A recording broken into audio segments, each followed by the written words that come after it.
இந்த மாதிரி யார் யார் வீட்லலாம் நடக்குது அப்படின்ட்டு சொல்லுங்கள். எங்கள் வீட்டில் நடக்குது. அதுதான் நான் ஷேர் பண்ணுறேன். அதாவது நம்ம வீட்டில் லேடீஸ்லாம் வந்து என்ன பண்ணுவோம்னா, நைட்டுக்கு டின்னர் பண்ணுவோம். இல்லை வேறு மார்னிங் பிரேக்ஃபாஸ்ட் அது மாதிரி கூட வச்சுக்கோங்களேன்.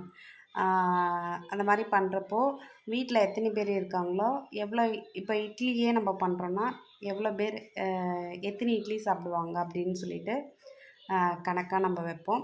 அதே மாதிரி நம்மளும் வந்து எத்தனை இட்லி சாப்பிடுவோம்னு சொல்லிட்டு அந்த மாதிரி கணக்காக ரெடி பண்ணி வச்சுட்டு சீக்கிரமாக வீடெல்லாம் க்ளீன் பண்ணிவிட்டு படுக்கலாம் அப்படின்னு நினைக்கிறப்போ என்ன ஆகும்னா, இவங்களுக்கெல்லாம் இட்லி கரெக்டாக 5 இட்லி தான் சாப்பிடுவாங்கன்னா 5 இட்லி கரெக்டாக அவங்களுக்கு வச்சுட்டு, நம்மளுக்கும் ஒரு 5 இட்லி, பசங்களுக்கும் ஒரு 5 இட்லி அந்த மாதிரிலாம் கணக்காக வச்சுட்ட பிறகு 5 இட்லி சாப்பிட்டதுக்கப்புறம் என்றைக்கும் இல்லாமல் அன்றைக்கி நம்ம எல்லா வேலையும் சீக்கிரமாக செஞ்சுட்டு பண்ணலான்னு நினைக்கிறப்போ, இன்னும் ஒரு இட்லி இருக்குமா அப்படின்னு சொல்லி கேட்பாங்க.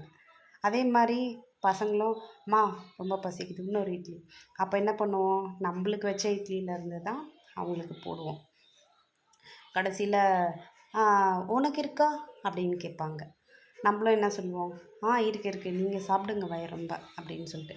ஆனால் அதுக்கப்புறம் வந்து நம்மளுக்கு சாப்பிட்றத விட இந்த வேலையெல்லாம் முடிச்சுட்டு படுத்தா போதும் தான் இருக்கும்.